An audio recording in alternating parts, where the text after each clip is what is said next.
வணக்கம்.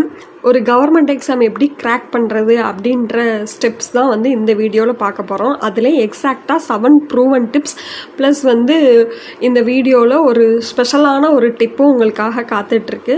ஸோ வாங்க வீடியோக்குள்ளே போகலாம். இந்த வீடியோவில் வந்து டோட்டலாக 7 ஸ்டெப்ஸை பற்றி நம்ம ஒரு எக்ஸாம் எப்படி கிராக் பண்ணுறது அப்படின்ற 7 ஸ்டெப்ஸ் வந்து நான் சொல்லியிருக்கேன்.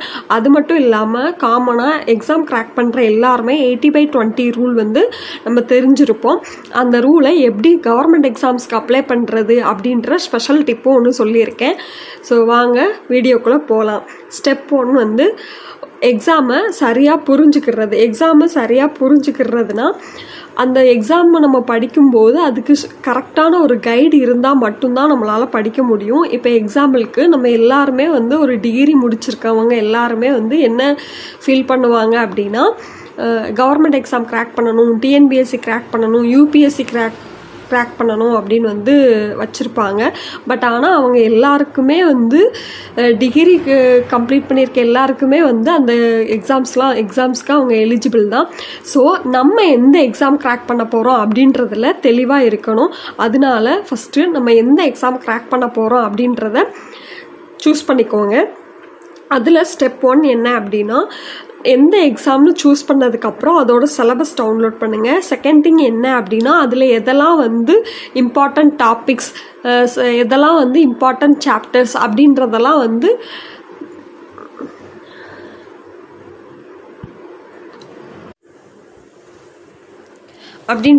வந்து சூஸ் பண்ணிக்கோங்க. ஸ்டெப் 1 வந்து எக்ஸாமை கரெக்டாக புரிஞ்சுக்கிறது.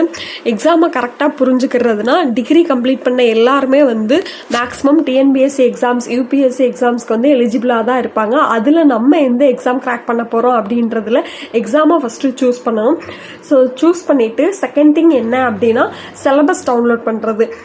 நெக்ஸ்ட் ஸ்டெப் என்ன அப்படின்னா, அதில் எதெல்லாம் வந்து இம்பார்ட்டன்ட் அப்படின்னு பார்க்குறது. தேர்ட் என்ன அப்படின்னா, அந்த எக்ஸாமோட பேட்டர்ன் என்ன, எக்ஸாம்பிளுக்கு கொஸ்டின்ஸ் எவ்வளோ, அதில் எந்தெந்த டாப்பிக்லேருந்து எவ்வளோ கொஸ்டின்ஸ் கவர் பண்ணுறாங்க அப்படின்றதெல்லாம் வந்து தெரிஞ்சு வச்சுக்கணும். இதுதான் ஸ்டெப் 1. ஸ்டெப் 2 என்ன அப்படின்னா, அந்த எக்ஸாமை எப்படி படிக்க போகிறோம் அப்படின்ற ஒரு ஷெடியூல். சரியா? ஷெடியூல்னால் என்ன அப்படின்றத நம்ம தெளிவாக புரிஞ்சுக்கணும். டே பை டே போடுறது ஒரு ஷெடியூலாக டே பை டே வந்து நம்மளோட ரொட்டீன் வந்து சேஞ்சஸ் ஆகிறதுக்கு நிறைய சான்சஸ் இருக்குது. பட் ஆனால் இந்த எக்ஸாம் கிராக் பண்ணுற வரைக்கும் நம்மளோட ரொட்டீனை கரெக்டாக வச்சுருக்கணும். கரெக்டாக வச்சுருக்கவங்களால தான் கிராக் பண்ண முடியும். ஸோ அதுக்காக தான் கரெக்டான ஷெடியூல் போடணும் அப்படின்னு சொல்கிறது. ஸோ ஃபஸ்ட்டு என்ன அப்படின்னா, இப்போ எக்ஸாம்பிளுக்கு இன்றைக்கி ஒரு பாடம், நாளைக்கு ஒரு பாடம், நெக்ஸ்ட் டே வந்து ரெஸ்ட்டு அப்படின்னு போய்கிட்டு இருந்தோம்னா நம்மளால் கண்டிப்பாக வந்து கிராக் பண்ண முடியாது. ஸோ டெய்லியுமே வந்து நம்ம கண்டிப்பாக வந்து அட்லீஸ்ட் ஒரு 2 ஹவர்ஸாவது ஸ்பெண்ட் பண்ணால் மட்டும்தான் ஏதோ கொஞ்சம் பாசிபிலிட்டிஸ் இருக்குது அப்படின்னு வந்து நம்ம நினச்சிக்கலாம். ஸோ அதை வந்து நம்ம கரெக்டாக பார்த்துக்கணும். செகண்ட் திங் வந்து என்ன அப்படின்னா, எக்ஸாம்பிளுக்கு இப்போ நீங்கள் ஃபஸ்ட்டு ஃபஸ்ட் டைம் ஸ்டார்ட் பண்ணுறீங்க அப்படின்னா, இந்த வீடியோவில் ஐ மீன் இந்த ஸ்லைடில் நான் கொடுத்துருக்கக்கூடிய இந்த ஷெடியூல் வந்து கொஞ்சம் பக்காவாக இருக்கும். இது மட்டும் இல்லாமல் உங்களுக்கு கொஞ்சம் அட்வான்ஸ்டாக கொஞ்சம் நாலேஜபிள் இருக்குன்னா நீங்கள் உங்களுக்கு தகுந்த மாதிரி இல்லை உங்களோட டைமுக்கு ஏற்ற மாதிரி கொஞ்சம் மாற்றிக்கோங்க. நான் வந்து பிரெயினோட ஆக்டிவிட்டிஸ், சயின்டிஃபிக் ரீசன்ஸ்லாம் கால்குலேட் பண்ணி தான் நான் வந்து இந்த ஷெடியூல் போட்டிருக்கேன்.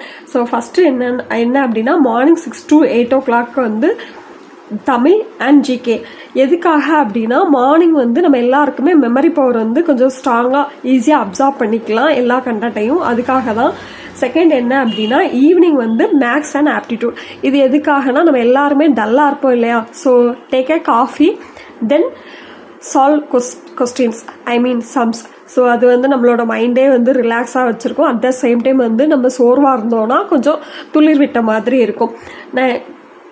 நைட் வந்து 9 to 10 வந்து கரண்ட் அஃபேர்ஸ். ஏன் அப்படின்னா, ஆல்மோஸ்ட் ஒரு 10 o'clock போல் நம்ம எல்லாருமே மொபைல் வச்சுருக்கோம். ஸோ அந்த 10 o'clock அந்த டைமிங்கில் அந்த டேவோட கரண்ட் அஃபேர்ஸ் வந்து நமக்கு ஈஸியாக வந்து ஆன்லைனில் அவைலபிளாக இருக்கும். ஸோ அதை நம்ம ஈஸியாக படிச்சுக்கலாம். இது மட்டும் இல்லைங்க. ஷெடியூலில் வந்து அந்த வீக் ஃபுல்லாக நம்ம என்னெல்லாம் படித்தோமோ அதை கண்டிப்பாக வீக்லி ஒன்ஸ் வந்து ரிவைஸ் பண்ணியிருக்கணும். செகண்ட் திங் என்ன அப்படின்னா மந்த்லி ஒன்ஸ் ஆகுது நம்ம எந்த டாபிக்ஸ்லாம் கவர் பண்ணியிருக்கோமோ அதில் நம்ம செல்ஃபாக ஒரு டெஸ்ட் வந்து எடுத்துக்கணும். தேர்ட் திங் என்ன அப்படின்னா இது ரெண்டையுமே கன்சிஸ்டண்ட்டாக ஃபாலோ பண்ணணும். I know third thing is must do. Okay, step three என்ன அப்படின்னா கரெக்டான புத்தகங்கள் மீன்ஸ் இப்போ எல்லாருமே வந்து நமக்கு தெரியும் டிஎன்பிஎஸ்சி எக்ஸாம்னா வந்து அதில் தமிழ் இருக்கும், மேக்ஸ் இருக்கும், சயின்ஸ் இருக்கும், சோசியல் இருக்கும். பட் ஆனால் அதுக்குன்னு ப்ராப்பராக ஒரு கைட் நான் வாங்கி வச்சுருக்கேன், இந்த கைடில் எல்லாருமே வந்து கவர் பண்ணியிருக்காங்க அப்படின்னு இல்லாமல் அஃபிஷியலாக என்ன அப்படின்றத பார்த்து நம்ம வந்து சூஸ் பண்ணிக்கணும். அதை தான் இந்த ஸ்லைடில் சொல்லியிருக்கேன். ஸோ ஃபஸ்ட்டு என்ன அப்படின்னா தமிழுக்கு வந்து 6th to 10th வரைக்கும் உள்ள சமச்சீர் கல்வி புத்தகங்கள். செகண்ட் வந்து மேக்ஸுக்கு வந்து RS அகர்வால் தமிழ் பதிப்பு வந்து பர்ஃபெக்டாக இருக்கும். தேர்ட் திங் வந்து ஜென்ரல் நாலேஜ் அண்ட் கரண்ட் அஃபேர்ஸ்க்கு வந்து தினமணி அண்ட் த இந்து தமிழ் வந்து ரொம்ப கரெக்டான ஒரு சாய்ஸாக இருக்கும். ஸோ நான் இதை மட்டுமே ஃபாலோ பண்ணுங்க அப்படின்னு சொல்லலை, ஒரு பெஸ்ட் சாய்ஸஸ் நான் சொல்லியிருக்கேன், அவ்வளோதான். நெக்ஸ்ட் என்ன அப்படின்னா ஸோ இந்த மாதிரி இதெல்லாம் சொன்னதுக்கப்புறம் இது நான் ஃபஸ்ட் டைம் தான் மேம் க்ராக் பண்ண போகிறேன் அப்படின்றதுனால நம்ம வந்து கோச்சிங் போகணுமா இல்லை காஸ்ட் அதிகமான புக்ஸ் எல்லாம் வாங்கி நான் இது பண்ண அந்த மாதிரிலாம் எதுவுமே தேவையில்லைங்க. ஸோ ஈஸியாகவே நம்மளால் க்ராக் பண்ண முடியும். First Winmeen mobile app, second thing வந்து டிஎன்பிஎஸ்சி தேர்வு பெட்டகம் செயலி, தேர்ட் திங் வந்து நம்மள மாதிரி யூடியூப் சேனல். இந்த மூணு சோர்சஸ்லேயும் கண்டென்ட் எடுத்து தெளிவாக படிச்சுட்டே வரும்போது கன்சிஸ்டன்சி நம்மக்கிட்டே இருக்கும்போது ஈஸியாக க்ராக் பண்ணலாம். ஸோ ஃபோர்த் ஸ்டெப் என்ன அப்படின்னா பாஸ்ட் இயர் கொஸ்டின் பேப்பர்ஸ், ஐ மீன் ப்ரீவியஸ் இயர் கொஸ்டின் பேப்பர்ஸில் அட்லீஸ்ட் ஒரு 10 years கொஸ்டின் பேப்பர்ஸோட பேட்டர்னை நம்ம தெளிவாக அலசி ஆராயும் போது நம்மளால் வந்து அவங்க என்ன ஸ்ட்ராட்டஜி பில்ட் பண்ணி கொஸ்டின்ஸ் எடுக்கிறாங்க, அவங்களோட மனநிலை என்னன்னு நம்மளாலே கூட கண்டுபிடிக்க முடியும். ஸோ அதுக்காக மட்டும்தான் இந்த லாஸ்ட் 10 year கொஸ்டின் பேப்பர்ஸை எந்த எக்ஸாம்ஸ்க்குனாலுக்குமே வந்து அனலைஸ் பண்ண சொல்கிறது.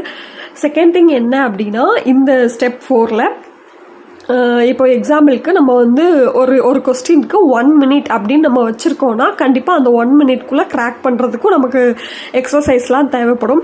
எடுத்த உடனே நம்மளால் வந்து அந்த மாதிரி கொண்டு வர முடியாது. ஸோ எக்ஸாம்ஸ்க்கு முன்னாடி ஒரு 10 daysக்கு முன்னாடி நான் ப்ராக்டிஸ் பண்ணிக்கிறேன் அப்படின்னு எக்ஸாமை ஸ்கிப் பண்ணாமல் டே பை டே வந்து உங்களோட கொஸ்டின்ஸ் எல்லாம் வந்து சால்வ் பண்ணுறது ஒரு பெஸ்ட்டான ஆப்ஷனாக இருக்கும். அது மட்டும் இல்லாமல் பெர் டேக்கு வந்து ஒரு 25 questions ஆகுது சால்வ் பண்ணுறது வந்து ஒரு பெர்ஃபெக்டான ஒரு ஸ்ட்ராட்டஜியாக இருக்கும். நீங்கள் எந்த சாப்டர் படிக்கிறீங்களோ அட்லீஸ்ட் அதில் வந்து ஒரு 25 questions வந்து பெர் டேக்கு வந்து ப்ராக்டிஸ் பண்ணுங்கள். அப்படி ப்ராக்டிஸ் பண்ணும்போது at the day of exam வந்து மேக்ஸிமம் உங்களோட time management at the time வந்து உங்களோட மைண்ட் லெவல் இது எல்லாத்தையுமே உங்களால் பர்ஃபெக்டாக வந்து மேனேஜ் பண்ணிட முடியும். ஸோ பெர் டேக்கு 25 questions அப்படின்றத வந்து மைண்டில் வச்சுக்கோங்க. ஸ்டெப் 5 வந்து இதில் நிறையா பேர் வந்து இவ்வளோ நேரம் சொன்ன ஸ்டெப்ஸ் எல்லாத்தையுமே அவங்க யார்கிட்டையுமே வந்து கைடன்ஸ்லாம் இல்லாமல் கரெக்டாக ஃபாலோ பண்ணியிருப்பாங்க. பட் ஆனால் ஸ்டெப் 5ல் வந்து கொஞ்சம் குளறுபடி நடந்திருக்கும். அது என்ன அப்படின்னா கரண்ட் அஃபேர்ஸ்க்கு ஜஸ்ட்டு வந்து ஏதாவது ஒரு யூடியூப் சேனல் ரெஃபர் பண்ணுறது இல்லை கொஸ்டின் பேப்பர்ஸ் வந்து ரெஃபர் பண்ணுறது, அதுவும் இல்லையா நான் நியூஸ் பேப்பர் ரீட் பண்ணுறேன் madam it's okay for me அப்படின்னு சொல்லியிருப்பாங்க. அந்த மாதிரிலாம் இல்லாமல் டெய்லி ஒரு 15 minutes அட்லீஸ்ட் ஒரு 10 minutes அதுக்குன்னு எடுத்துகிட்டு ஒரு பேப்பர் த இந்து தமிழ், அப்படி இல்லையா ஆன்லைன்லேயே நிறைய சோர்சஸ் அதுக்கும் அவைலபிளாக இருக்குது, ஃப்ரீயாக கூட அவைலபிளாக இருக்குது. டெலகிராமில் இல்லை அதுக்குன்னு உண்டான ஃப்ரீயாக யூடியூப் சேனல்ஸ்லாம் வந்து வச்சுருக்க தான் செய்கிறாங்க. ஸோ அந்த மாதிரி இதை ரெஃபர் பண்ணிவிட்டு ஜஸ்ட் அதை சும்மா வந்து ஒரு ஏதோ யூடியூப் ஷார்ட்ஸ் பார்க்க மாதிரியோ அந்த மாதிரிலாம் இல்லாமல் ப்ராப்பராக ஒரு நோட் எடுத்து அதில் எதெல்லாம் நமக்கு நீடட் அப்படின்ற மாதிரி நோட் பண்ணி வச்சுக்கணும். அட்லீஸ்ட் வந்து அது மந்த்லி ஒன்ஸ் அது வந்து நம்ம ரிவைஸ் பண்ணணும். வீக்லி ரிவைஸ் பண்ணுறது ரொம்பவே வந்து ஒரு பெஸ்ட்டான ஒரு சாய்ஸ். ஓகேவா? நெக்ஸ்ட்டு வந்து இப்போது இதெல்லாம் என்னால் முடியாது மேடம், நான் பார்ட் டைமாக தான் படிச்சுட்ருக்கேன் அப்படின்னு சொல்கிறவங்களுக்காக அதுக்காகவுமே நிறைய சோர்சஸ் வந்து அவைலபிளாக இருக்குது. உங்களோட டைமுக்கு தகுந்த மாதிரி ஆன்லைனில் நிறைய சோர்சஸ் அவைலபிளாக இருக்குது. அது நம்ம எந்த முறையில் யூஸ் பண்ணுறோம், நம்ம எந்த முறையில் ஃபோனை கரெக்டாக யூஸ் பண்ணுறோன்றதுல தான் இருக்குது. ஸோ அதுக்கான வீடியோஸ் எல்லாம் பார்த்து நம்மளோட நோட்ஸில் ஹிண்ட்ஸ் எடுத்து வச்சுக்கிறது ஒரு பெஸ்ட்டான ஆப்ஷனாக இருக்கும். ஹிண்ட்ஸ் எடுத்தால் மட்டும் போதாது, அட்லீஸ்ட் மந்த்லி ஒன்ஸ் அது ரிவைஸ் பண்ணுறது